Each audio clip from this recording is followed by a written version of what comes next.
Hello, HIST 701 students. My name is Ronald Picciarelli, and I'm going to be using primary documents to discuss a concept in early American history for ships and shipping. Ships and shipping in early American history is something that most students don't really know much about, but ships and merchant shipping is actually very important in early American history. Our documents that we're going to be using will show the effectiveness of the United States Navy in fighting pirates, specifically the Barbary pirates in 1805. And another of the documents will discuss a concept about the difference between pirates and privateers. As students probably know, with the Pirates of the Caribbean movie, a pirate is an illegal, basically water bandit.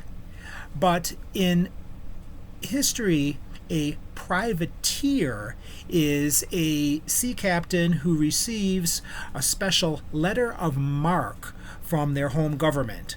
And this letter of marque allows them to legally get a crew, go out with their armed ship, and hopefully capture enemy merchant shipping or the occasional ship from a foreign navy. The idea of a privateer is this ship would capture a merchant ship of a foreign navy fairly intact, tow the ship into a friendly port, and then sell the cargo and the ship to get what's called prize money.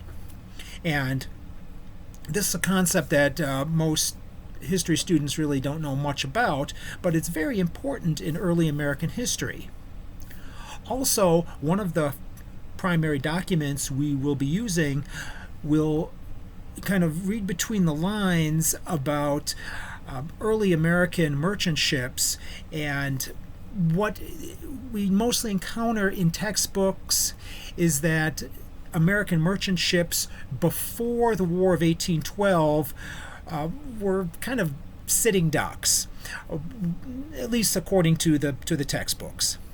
What our primary documents will show is that the Congress actually put into a law that armed our merchant vessels, and the United States merchant marine vessels were not the defenseless ships that have been portrayed in many textbooks, where British Royal Navy ships would stop them on the high seas and impress sailors, where this meant that British Royal Navy ships would send a boarding party to American merchant ships, board the American merchant ships, and the British boarding party would interview some sailors, and they would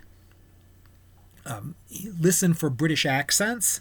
And if a sailor happened to have a British accent, they would take that sailor onto their ships, saying that this sailor, because the sailor has a what they considered a British accent, this sailor is actually a subject of the king and is now impressed into the king's service.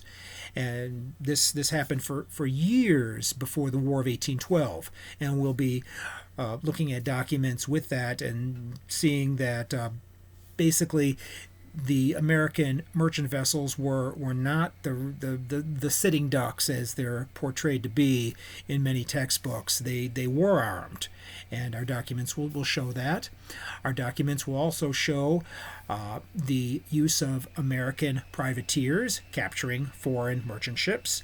And one of the documents will show how successful that an American Commodore was against the Barbary pirates. And we'll see about that, where a Commodore of the U.S. Navy successfully fought the Barbary pirates and received an official commendation from Thomas Jefferson, the President of the United States in 1805. So with these primary documents, we will see the value of ships and shipping on early American history. Thank you.